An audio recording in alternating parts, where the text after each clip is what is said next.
A graça e a paz do nosso Senhor Jesus Cristo. Amém? Eu conversei com o Tony e sugeri que nós estudássemos uma carta de Paulo nos seus detalhes, nas quartas-feiras. E ele topou, então eu agradeço a deferência. Para nós termos como base essa carta, vamos abrir ou ler aí, capítulo 1 de Efésios, versículo 1 até o versículo 2. Está ali o versículo 3, mas é o versículo 2 só. 1 e 2. Então, o texto diz assim: Paulo, apóstolo de Cristo Jesus, por vontade de Deus, aos santos que vivem em Éfeso, e fiéis em Cristo Jesus, graça a vós outros, e paz da parte de Deus, nosso Pai, e do Senhor Jesus Cristo. A carta aos Efésios é considerada como a coroa das mensagens ou da teologia de Paulo. Quando eu falo teologia, é a mensagem dele. Então é considerada a coroa do seu ensino. Uma outra coisa que chama a atenção, que ela, juntamente com Romanos e Gálatas, formam as três cartas principais mais profundas do apóstolo Paulo. As outras são mais em nível pastoral. A carta aos Efésios tem uma outra característica também. Ela pode ter sido uma carta circular. Então, ela não seria necessariamente só a uma igreja. Era para várias igrejas. Depois a gente vai olhar isso, como é que se dá. E uma outra coisa é que tipo de carta é esta? Alguns acham que ela é um sermão. Do começo ao fim, ela seria um sermão. Outros acham que é uma carta que enfatiza o louvor. E outros ainda, no sentido de ser mais uma carta de... Alguns dizem, né? Que seria uma carta de exortação. Ela tem tudo isso. Ela tem um aspecto de pregação, ela tem um aspecto hinológico, e ela também tem um aspecto muito prático, que é a exortação. Então, tendo dito isto, eu chamo a atenção dos irmãos para notar uma coisa muito importante que quando nós lemos essa carta. Ela tem duas partes. Ela começa no capítulo 1 até o capítulo 3, é o que é chamado de o texto ou a parte doutrinal, é a parte teológica. Quando nós falamos em doutrina, está falando do aspecto teórico. Algumas igrejas fazem uma diferença. Doutrina é falar da prática. Não. A doutrina é a base da prática. Então é um pouco diferente. E do capítulo 4 ao 6, aí sim nós temos a prática. A exortação. Usamos a palavra exortação. Isso não significa que não haja doutrina teológica na segunda parte. Também tem. E uma outra coisa, né? Ela começa de uma maneira com um hino e também termina com uma espécie de doxologia. Tem uma doxologia inicial e uma doxologia final. E entre esses textos, depois desses textos, ou antes, dependendo da organização, nós temos a oração. Então esse aspecto muito forte. É uma carta sobre oração. E hoje nós oramos bastante aí. Então ela é uma carta de oração, que é feita com base em oração, com a ênfase na oração. Todas essas coisas são verdades. Um autor, um pastor, que foi muito célebre na Igreja Presbiteriana dos Estados Unidos, John Mackay, ele disse que se converteu lendo esta carta, quando tinha 14 anos. Isso em 1903. É como que... E ele se tornou, mais tarde, né, diretor de uma famosa escola de teologia, de onde vem uma outra universidade, Princeton. Ele foi o diretor lá. E ele sempre dizia que essa carta tinha mudado a sua vida. Com 13, 14 anos, as pessoas perceberam a mudança. Isso tudo é importante nós falarmos, porque ela fará isso que a gente fez aqui. Ela vai falar como é que nós devemos, ou qual é o objetivo de Deus em relação à nossa santidade. A gente vai perceber isso de maneira muito clara. Agora, existe uma pergunta: do que se trata esta carta? Enquanto que Paulo, escrevendo aos Romanos, vai falar sobre a justificação pela fé, também em Gálatas, e esta carta, do que se fala? Fala do plano da salvação. Se nós quisermos colocar de uma maneira muito simples, é o plano eterno da salvação. Ele passa a falar isto no capítulo 1, versículo 3, e vai por um bom período. Às vezes parece que ele desenvolve mais, às vezes ele resume bastante. Então, é importante que nós leiamos essa carta. Essa foi a primeira carta que eu estudei na igreja quando me converti. O pastor começou a estudar essa carta e fomos durante um ano estudando essa carta, todas as quartas-feiras. E às vezes ficamos numa palavra, às vezes num versículo, de tão profunda e tão cheia, riqueza essa carta. Ela tira muitas dúvidas, ela vai lhe tirar muitas dúvidas da maneira como nós entendemos a salvação, como nós entendemos o caráter de Deus. É uma carta também que enfatiza a Trindade, ela fala das três pessoas nos seus devidos papéis, na sua devida função, no caso, né? Então, é uma carta muito rica. E é interessante que se a gente puder até decorar essa carta, vale a pena, porque nos momentos de batalha, você vai ter lá essa carta batendo no seu ouvido. Lá. É assim que a Bíblia faz, né? Que o Espírito Santo faz. Ele relembra aquilo que nós aprendemos. Então, é muito importante isso. Agora, voltemos ao capítulo 1, versículo 1 e 2. O modo que nós vamos fazer aqui é um estudo bíblico, viu? Não é um sermão. Sermão é domingo. Aqui é estudo bíblico para você poder meditar nessa carta. Veja como começa então, lá o capítulo 1, versículo 1 e 2. As cartas antigas elas tinham três partes iniciais. Começava com o remetente, o destinatário ou os destinatários e uma saudação. E nós temos tudo isso nesse texto aí. Paulo modifica tudo. Ele modifica, ele coloca alguns adjetivos no remetente, no destinatário, e a saudação ele muda. A maneira de saudar é simplesmente saudação. Ele vai ampliar, e nós vamos perceber que é o que a gente fala constantemente nos cultos. Então, se tem A para B, saudação. Essas são as três partes. A para B, saudação. A é quem escreve, B é quem recebe, e a saudação é que fecha isso tudo. Né?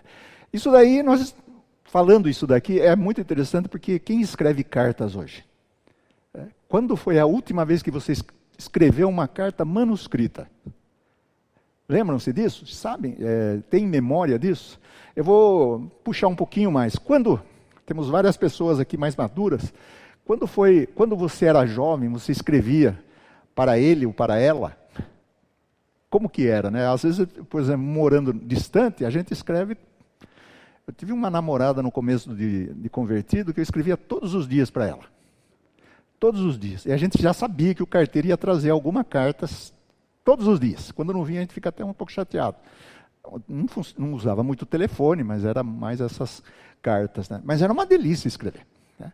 A gente escrevia, contava tudo, que não, até havia uma questão do romance, né? Você tem que... você fala as coisas boas de você, né? Você não vai falar das coisas ruins. Se a gente fosse receber as coisas ruins, acho que não havia casamento, né? Então, a gente fazia isso. Mas mesmo quando nós escrevemos para as pessoas amigas, os missionários, né? Então, você tem um estilo, né? Por exemplo, começava com o lugar, a data e a apresentação da pessoa. Nós começamos falando da pessoa. Caro amigo. Né? E aí vinha o conteúdo da carta e depois terminávamos. Um abraço, Deus abençoe, coisas assim. Né? No mundo antigo é o inverso. A pessoa escreve, a primeira pessoa que aparece na carta é a pessoa que escreve. Por que acontecia isso? Porque não existia correio, não existia CEP, não existia selo dessa maneira. As pessoas escreviam em material perecível, era o papel, né? Só que o papel era muito mais perecível do que o nosso, é o papiro. Dependendo do lugar, ele poderia durar centenas de anos, mas se fosse bem tratado, não muito manuseado. Em alguns lugares ele se desfazia muito rápido, porque era vegetal. Então as cartas não tinham CEP, não tinham número, não tinham endereço desse jeito que nós temos. Imagine, por exemplo, você escrever uma carta, digamos, eu escrevo para o Anderson, eu moro lá no sul, onde eu estava morando, Caçador. Eu escreveria para ele, pediria para alguém levar a carta, e ele viria até aqui e ia procurar a rua, ou pelo menos onde ficava a casa dele. Tá? Então, a pessoa que tinha a função de entregar não era o carteiro, era um amigo. E ele teria que fazer essa gentileza de procurar a carta, a casa. Talvez a pessoa dissesse assim, olha, é uma rua que sobe e desce, né?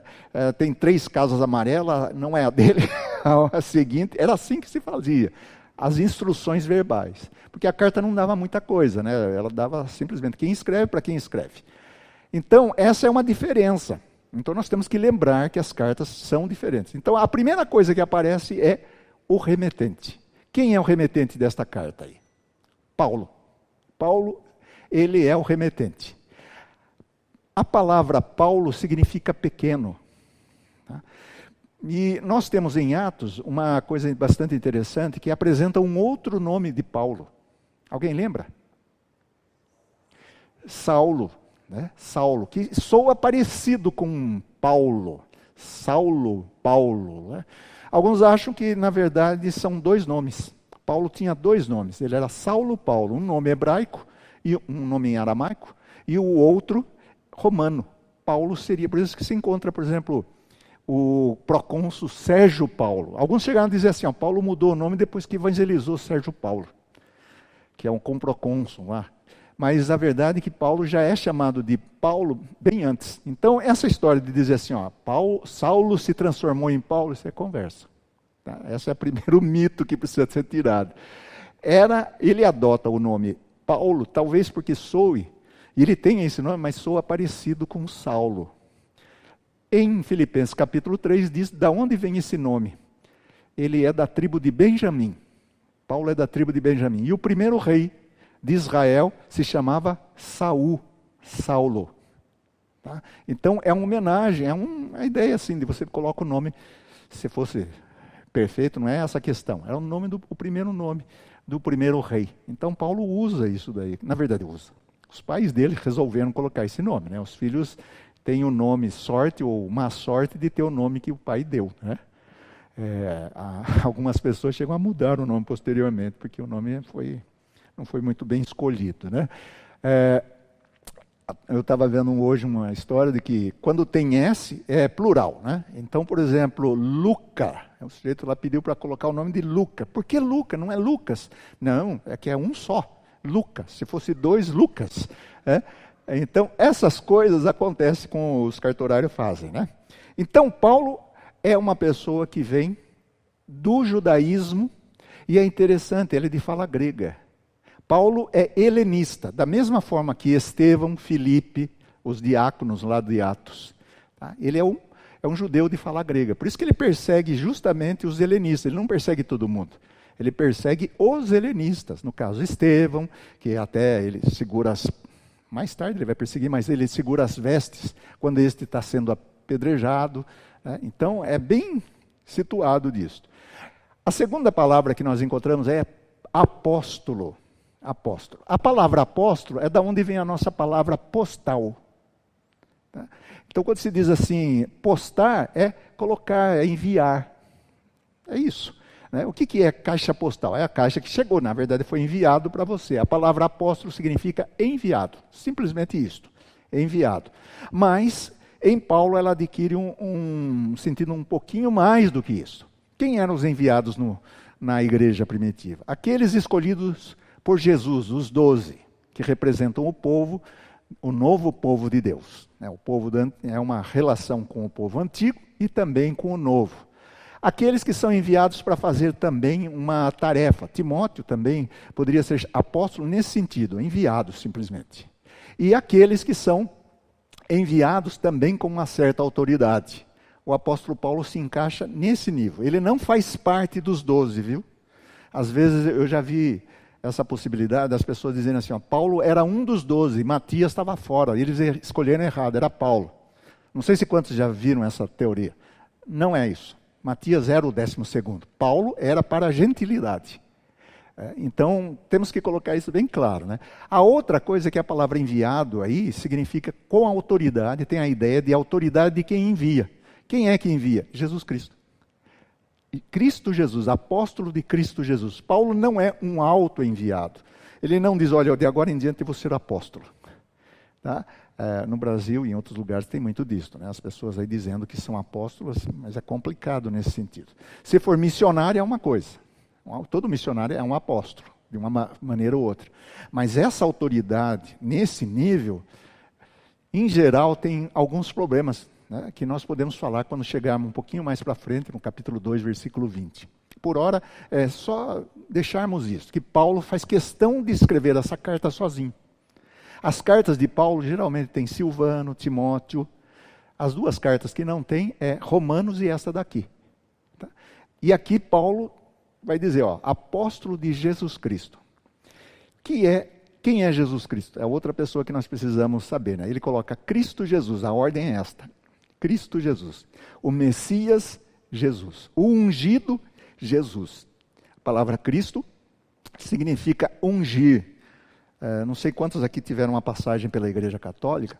Quando tem uma certa idade, as crianças vão fazer a crisma.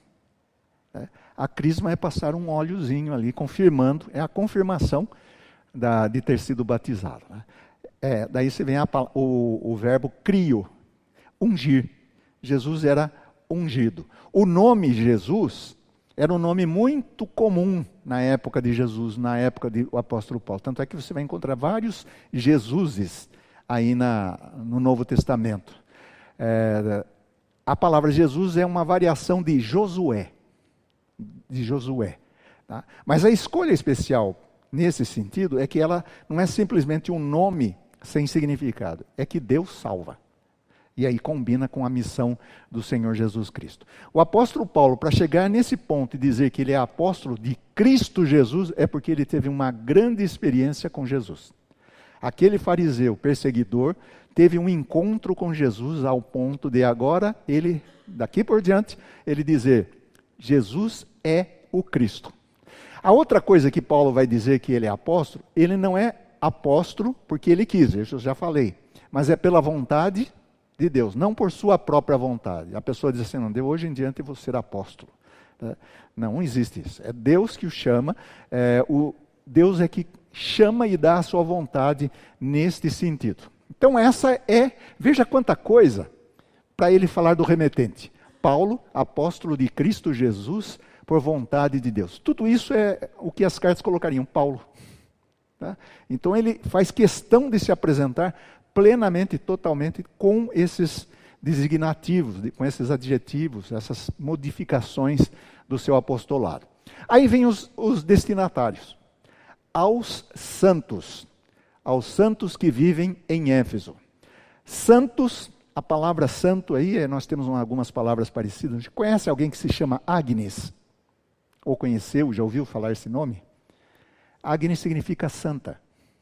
Né? Agnes da onde vem a palavra hagios, santos.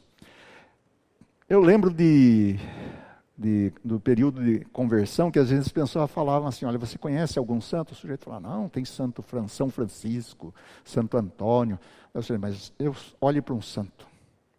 Eu sou santo, né? Os crentes faziam isso de pirraça, né? Só que, quando a Bíblia fala em santos aplicado aos crentes, é sempre no plural. Você não vai encontrar assim, ao santo Filemão, digamos, ao santo Timóteo. Não há assim. É sempre no conjunto. Posteriormente, a igreja vai criar uma tradição e vai colocar são isso, são aquilo.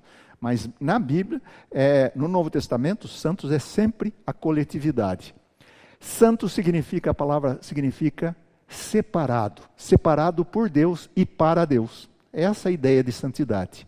Então, quando se fala de santidade, nós estamos falando de ser separados, em primeiro lugar, por Deus, em segundo lugar, para Deus. Na carta aos Coríntios, Paulo chega a dizer assim, olha, aos santos para serem santificados. Ele faz questão de dizer isso porque a igreja estava vivendo um período meio conturbado, que as pessoas não entendiam muito bem o que é santidade. Aqui Paulo já está dando alguma designação do modo como devem viver os crentes. São santos e pecadores, mas são santos. Um paradoxo. Ao mesmo tempo santos e ao mesmo tempo pecadores, porque há um processo, há uma obra do Senhor que está acontecendo aí. Aos santos que vivem em Éfeso. A palavra ali é bem assim, aos santos em Éfeso, que estão em Éfeso. Então, ele está pensando num lugar, só que a palavra Éfeso, ela não aparece em muitos manuscritos. Nos mais antigos, nos mais confiáveis, não aparece. Isso dá uma seguinte ideia, que essa palavra Éfeso, que ela aparece em alguns manuscritos e não em todos, ela foi colocada como se fosse uma das cartas, das cópias, chegou assim, ali há uma lacuna nas cartas, nos manuscritos. Então seria assim, Paulo, apóstolo de Cristo Jesus, por vontade de Deus, aos santos que vivem em lacuna e fiéis em Cristo Jesus. Esses em Éfeso, você recebendo a carta colocaria o lugar da igreja. Digamos, fosse a igreja de Cerquilho, né? Então nós recebemos essa carta dizendo assim, Paulo, apóstolo de Cristo Jesus, por vontade de Deus, aos santos que vivem em Cerquilho. Tá? Então, nesse ponto, dá a ideia de uma carta circular. Uma carta que foi escrita para várias igrejas, e as igrejas colocavam o seu nomezinho ali naquele espaço. É uma carta que é escrita para... E o conteúdo da carta vai mostrar isso. Ela tem um sentido assim um pouco genérico. É genérico e específico ao mesmo tempo. É genérico porque serve para todas as igrejas. É um pouco diferente de escrito a Filipenses, escrito aos Tessalonicenses, que tinham problemas típicos da região. Você pode ver que há diferenças nesse sentido. Mas a carta aos Efésios, e aí, lembrando que esse Éfeso é possível não ter, né? É uma carta mais generalizada, é uma carta circular.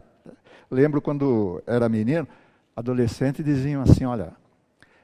em escritórios fazia assim, vá buscar lá um envelope redondo para a carta circular.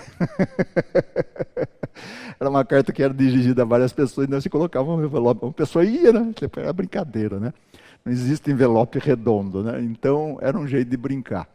Então, aí nós temos mais uma outra designação, um outro adjetivo, e fiéis em Cristo Jesus. Mais uma vez aparece a expressão Cristo Jesus. Jesus Cristo é central nesta carta. Tudo acontece por meio dele. A obra dele é a base desta salvação que será desenvolvida. Vai falar da parte do papel do Pai, do Filho e do Espírito Santo no capítulo 1. Então, vai se repetir várias vezes. O apóstolo Paulo escreve de maneira cristocêntrica. Todos os seus conteúdos têm a ver com Cristo no centro e este crucificado. Tá? Fiéis, essa palavra significa crentes. Radios, ela pode ser crentes, tá? Não, desculpe, pistóis, crentes ou quem é fiel. São duas possibilidades. Aquele que é crente ou aquele que é digno de fé.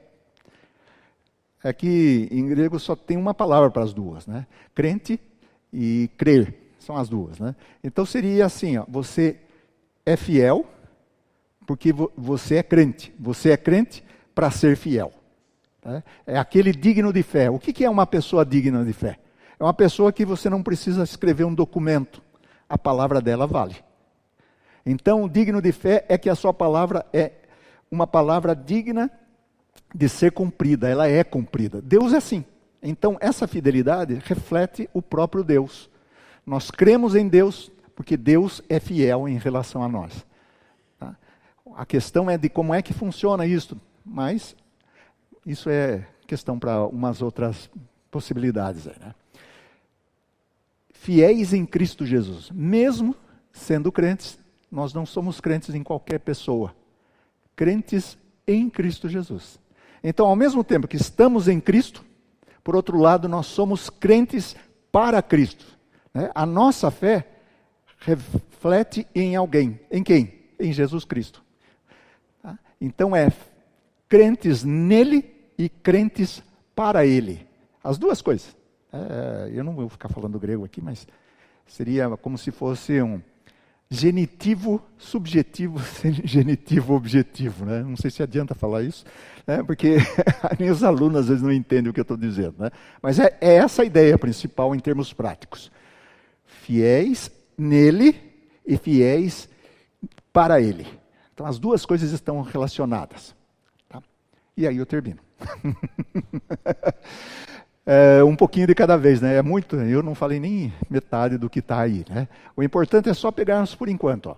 Paulo, apóstolo de Cristo Jesus, por vontade de Deus, aos santos que vivem em Éfeso e fiéis em Cristo Jesus. A pergunta que nós podemos colocar é, como isso se relaciona conosco, né? O que nós somos aí? Nós não somos apóstolos, isso é verdade, né? Mas somos chamados para ser santos e somos fiéis em resposta a essa santidade, esse chamado de Deus. Amém? Vamos ficar em pé e fazer uma oração? Encerrando. A verdade é que devia deixar vocês fazerem perguntas, mas vamos hoje mais rápido, né? Pai Celeste, te damos graças por esse momento que passamos aqui. Rogamos a tua companhia tão boa, tão santa, para nos santificar e nos